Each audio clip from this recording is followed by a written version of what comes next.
बाबा साहब के नाम पर ढोल मत बजाओ, गले में माला और विचारों पर ताला। बाबा साहब के नाम पे इंटरनेशनल सेंटर मत बनाओ, बड़ी मूर्ति मत बनाओ। ये पन्ने उठाकर देखो, वॉल्यूम 40 पेज नंबर 400 109 कि मैं दलित समुदाय से बिलोंग करता हूं और ताल ठोक के दिल्ली विश्वविद्यालय में बोलता हूं और देश के हर मंच पर बोलता हूं। मैं गारंटी दावा दे रहा हूं, जिम्मेदारी से कह रहा हूं। तो जब intellectual professor, vice chancellor, principal, परचून छाप, किताब, आर्टिकल, कुंजी लिख के बनेंगे, तो उस इंटेलेक्चुअल से आप क्या एक्सपेक्ट करते हैं?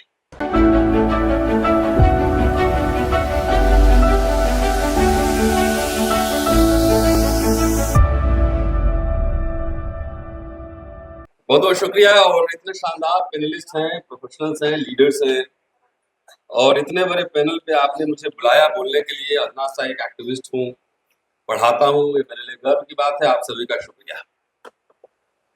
मेरा परिचय दिया गया कि मैं कमजोरों की आवाज हूँ, उनकी आवाज बुलंद करता हूँ, लेकिन आज मैं कमजोरों की बात नहीं करूंगा। आज मैं बात करूंगा वीकर सेक्शन की नहीं, स्ट्रॉन्गर सेक्शन, और कोट एंड कोट इसे कहते हैं इंटेलेक्चुअल, जिस जमात में मैं भी आता हूं। तो आज मैं इंटेलेक्चुअल कम्युनिटी की बात करूंगा, रोल ऑफ इंटेलेक्चुअल्स, क्योंकि इसका बहुत रिश्ता है जो वर्तमान में परिस्थितियां हैं उसमें। एक कहावत है कि if system becomes oppressive then let's make resistance fashionable.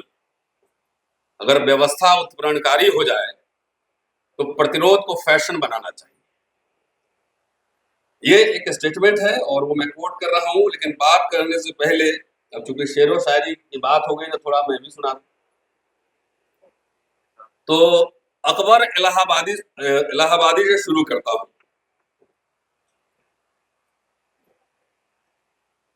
खींचो न कमानों को, न तलवार निकालो, खींचो न कमानों को, न तलवार निकालो, और जब तोप मुकाबिल हो तो अखबार निकालो। एक और सुना देता हूं, इसी में सब बात है नहीं तलवार अपने हाथ में तो क्या हुआ, है नहीं तलवार अपने हाथ में तो क्या हुआ, हम कलम से ही करेंगे सिरफिरों का सामना। अब दिनकर बहुत ही चर्चित कवि हैं, हमारे बिहार के। मैं बिहार का रहने वाला हूं, दिल्ली विश्वविद्यालय में पढ़ाता हूं।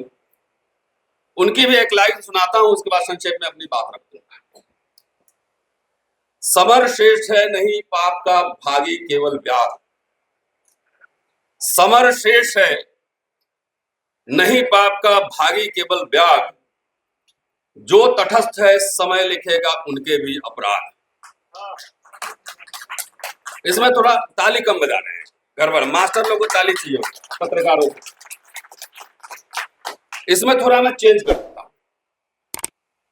जो तटस्थ है समय लिखेगा उसके भी अपराध, ये लाइन सही। और एक लाइन और लिख देता हूं, मौजूदा रिजीम को देखते हुए, जो आरएसएस भाजपा की रिजीम है, कि जो ढुलमुल है समय लिखेगा उनके भी अपराध। तारिक साहब, तुरंत इधर और तुरंत उधर, ओवरनाइट सेकुलर, ओवरनाइट कम्युनल। तो जो ढुलमुल है उसके भी अपराध इतिहास लिखेंगे। और ये गंभीरता से अपनी बात कह रहा हूं। मैं 2 अंबेडकर साहब को भी पढ़ के आया था कि कॉन्स्टिट्यूएंट असेंबली में माइनॉरिटीज के बारे में उन्होंने क्या कहा था। आज कह रहे हैं कि तुष्टिकरण हो रहा है, तुष्टिकरण हो रहा है। तो क्या क्या यहाँ के माइनॉरिटीज को मिल गया, जरा ये भी तो बता देते लिस्ट। कोई जागीरदारी मिल गई, जमीन मिल गई, रिजर्वेशन मिल गया, क्या मिल गया? कि डंडे मिल रहे हैं? तो बाबा नागार्जुन, नाम आप में से सुना होगा आपने, उन्होंने भ्रष्टाचार के 5 स्तंभ बताए थे। और उसमें से 5वां जो स्तंभ है वो बड़ा स्पेशल है। उसके बारे में वो लिखते हैं कि 5वीं लेकिन स्पेशल कतार होगी बुद्धिजीवियों, साहित्यकारों और कलाकारों की। इस कतार को मैं स्पेशल इसलिए मानता हूं कि बुद्धिजीवियों, साहित्यकारों और कलाकारों की ठाकुर सुहाती के बिना शासक वर्ग इतना पतित हो ही नहीं सकता था।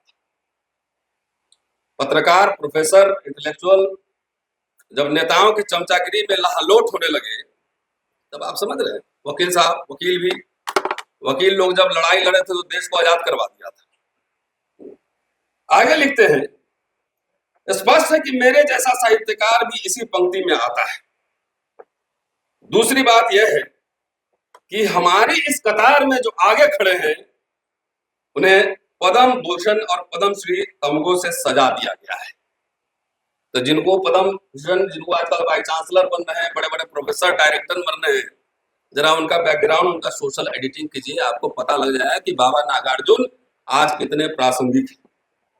दिनकर साहब के बारे में मैंने पहले कहा, उनके भी एक कोट में सुना देता हूँ। दिनकर साहब बिहार के थे, बड़े कवि, साहित्यकार, लीडर भी रहे भूमियार कम्युनिटी से, और उन्होंने लिखा है बुद्धिजीवियों की भूमिका पे, इसलिए मैंने कहा कि आज सिर्फ इंटेलेक्चुअल से बोलूं, आज दलित, माइनॉरिटीज, बैकवर्ड, सोशल जस्टिस पे नहीं बोलूंगा।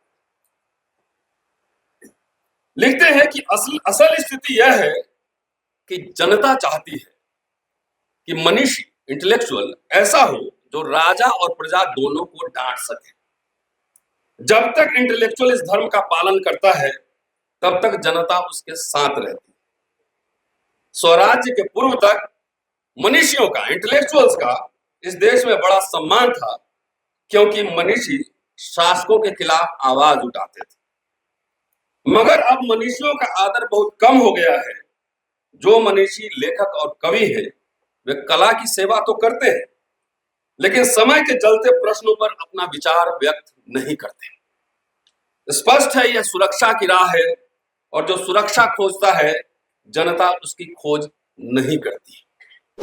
हम लोग सुरक्षा की खोज में ही मारे।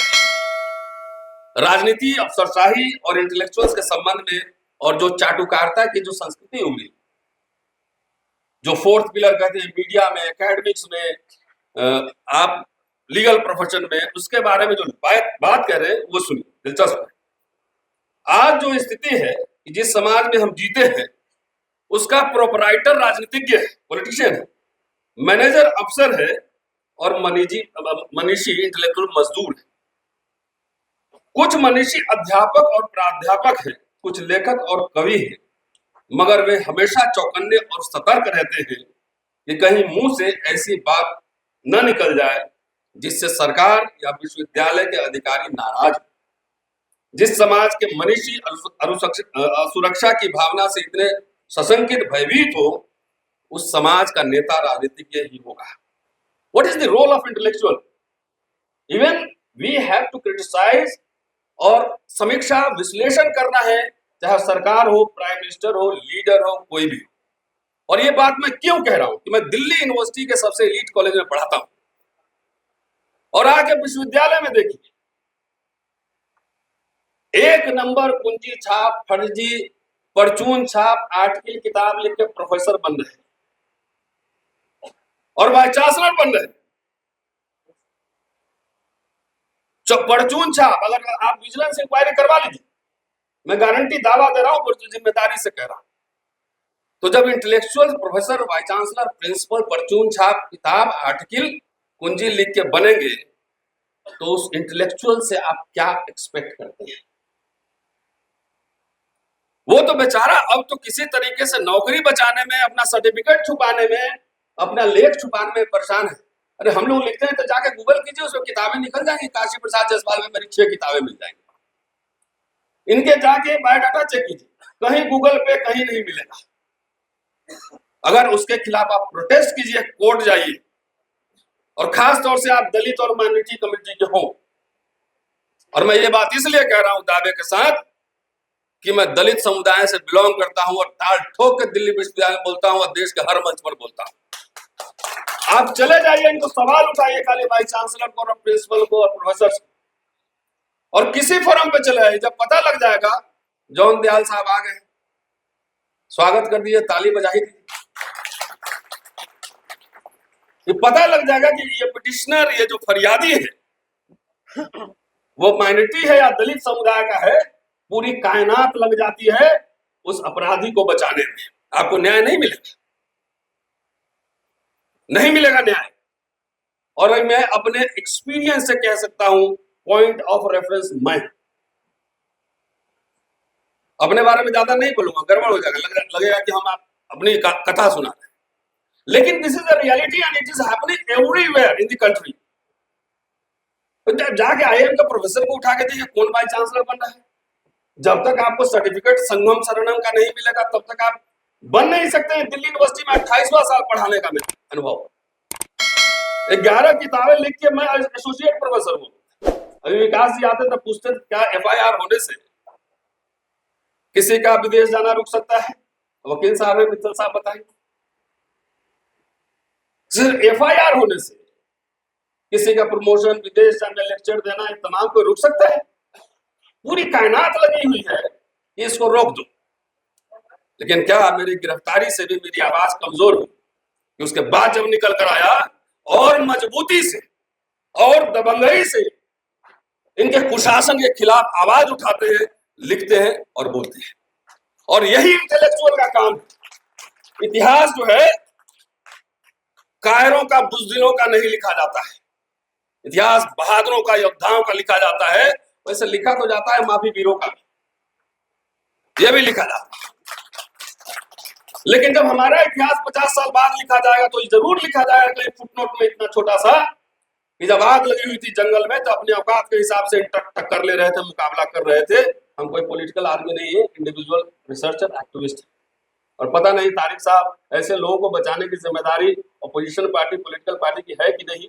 जर्नलिस्ट जो लड़ रहे हैं, जो गिरफ्तारी हो रही है, जो इंटेलेक्चुअल लड़ रहे हैं, जो वकील लड़ रहे हैं, उनकी जिम्मेदारी है कि नहीं, आप लोग तय करेंगे। मैं नहीं कर सकता। हम लोग अपना काम ईमानदारी से करते रहे।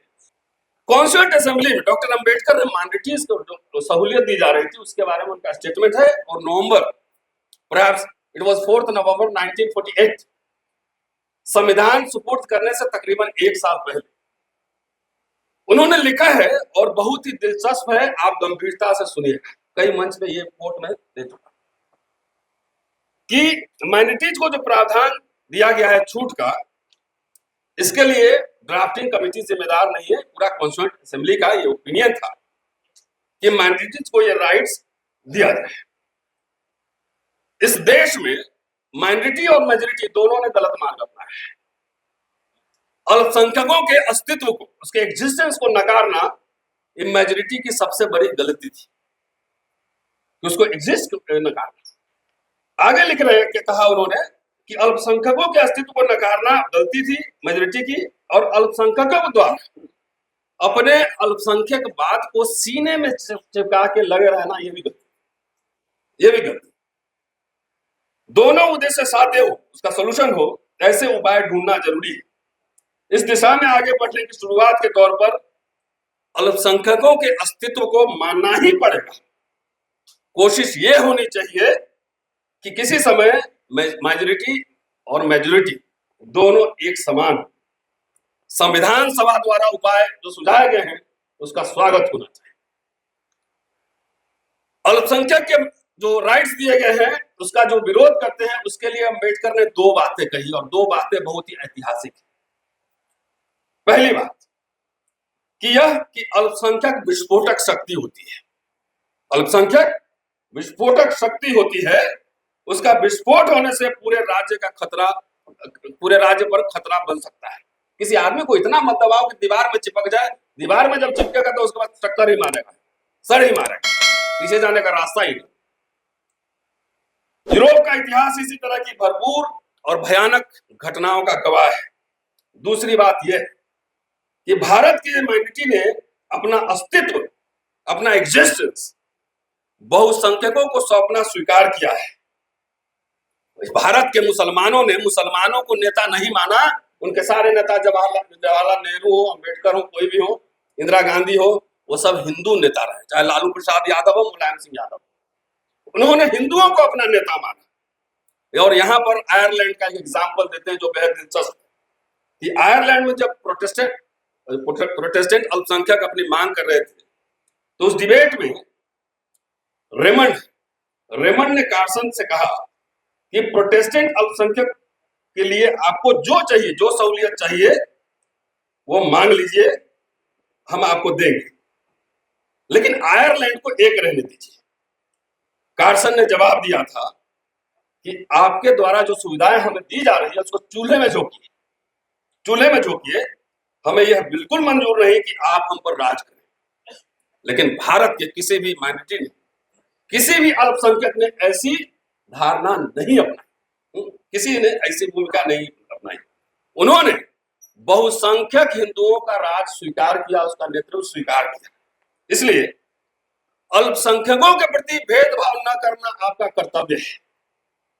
इसका एहसास जो मेजॉरिटी हिंदू है उसको रखना होगा। अल्पसंख्यकवाद टिका रहे या खत्म हो, एकसार हो, यह बहुसंख्यकों के बर्ताव पर निर्भर करेगा। अल्पसंख्यक के विरोध में भेदभाव करने की आदत बहुसंख्यक मेजॉरिटी जिस क्षण छोड़ेंगे उस क्षण अल्पसंख्यकों के अस्तित्व का कोई कारण नहीं होगा, वे एकसार हो जाएंगे। ये मैं नहीं कह रहा। बाबा साहब के नाम पर ढोल मत बजाओ, गले में माला और विचारों पर ताला। बाबा साहब के नाम पे इंटरनेशनल सेंटर मत बनाओ, बड़ी मूर्ति मत बनाओ। ये पन्ने उठाकर देखो, वॉल्यूम 40 पेज नंबर 109 जाके पढ़िए। तो बाबा साहब के नाम लेकर अब माइनॉरिटी के खिलाफ लोगों को भड़काओगे, ये नहीं चलेगा। भले ही हमारी संख्या प्रतिरोध करने वाली की संख्या कम हो, लेकिन यह प्रतिरोध जारी रहेगा। मुझे लगता है कि मैंने काफी कुछ कह लिया, लेकिन एक आध बात और कह दूं, अगर इजाजत हो तारिक साहब। लोकतंत्र चलाने के लिए क्या शर्तें होनी चाहिए? ये पूना के 1952 में पूना के डिस्ट्रिक्ट कोर्ट में डॉक्टर अंबेडकर का बहुत जबरदस्त भाषण है। 7 पॉइंट है, डिटेल्स नहीं जा रहा हूं, खाली पॉइंट्स में कह रहा हूं। समाज में भयंकर असमानता नहीं होनी चाहिए। अभी है ऑक्सफोर्ड का रिपोर्ट पढ़ी है कि नहीं? मजबूत और सुरक्षित विपक्ष चाहिए। सब जेल में जा रहे हैं, विपक्ष डराया जा रहा है। कानून और प्रशासन में समानता। कानून में तो सब बराबर है, लेकिन प्रशासन की नजर में समान है कि नहीं? बुलडोजर किसी खास लोगों का नहीं देख रहा और किसी का नहीं देख रहा। संवैधानिक नैतिकता, कॉन्स्टिट्यूशनल मोरालिटी, सबसे ज्यादा धज्जियां उड़ाई जा रही जितने कॉन्स्टिट्यूशनल बॉडीज। मेजॉरिटी द्वारा माइनॉरिटी पे अत्याचार नहीं, सबसे ज्यादा अत्याचार बढ़ा है। सामाजिक नैतिकता, सोशल मोरालिटी, और दूसरा मास कॉन्शियसनेस। 7 पॉइंट। इसके आधार पर जो शासन चल रहा है उसका आप एनालिसिस कर लीजिए कि भारत में बौद्धों की जनतांत्रिक डेमोक्रेटिक जो प्रैक्टिसेस थे उसको गवाए। लंबे समय से डेमोक्रेसी प्रयोग में नहीं होने के कारण उसका नया लगना भारत जैसे देश के लिए स्वाभाविक है। यहां जनतंत्र द्वारा तानाशाही को स्थान दिए जाने का खतरा है। नए सिरे से आया डेमोक्रेसी अपना बाहरी रूप तो बनाए रखेगा कि हम डेमोक्रेट हैं, डेमोक्रेसी, लेकिन असल में वह तानाशाही को ही जन्म देगा। कॉन्स्टिट्यूशन बना हुआ, अंदर के पन्ने फाड़े जा रहे। प्रचंड बहुमत हो तो दूसरी संभावना अर्थात तानाशाही के पैदा होने की ज्यादा जबरदस्त खतरा है। तो चलिए कम से कम 240 में अटका दिए, तब जरा फुड़फुड़ नहीं हो रहा है। 400 आता तो यही होता जो डॉक्टर अंबेडकर संविधान सभा में कह गए थे। जातियां राष्ट्र विरोधी होती है, क्या जातियों को खत्म करने के लिए कोई प्रयास हुआ? ये वॉइस ऑफ अमेरिका को दिया गया एक शानदार इंटरव्यू है कि भारत में लोकशाही का भविष्य, उसको बार बार पढ़ा जाना चाहिए और उस पर नेशनल डिबेट होना चाहिए। आपने बहुत समय दिया, बहुत बहुत शुक्रिया, थैंक यू। देखते रहिए नीलकमल टीवी। आपको अगर हमारा वीडियो अच्छा लगता है तो हमारे चैनल को सब्सक्राइब करिए, वीडियो को लाइक करिए, शेयर करिए। धन्यवाद।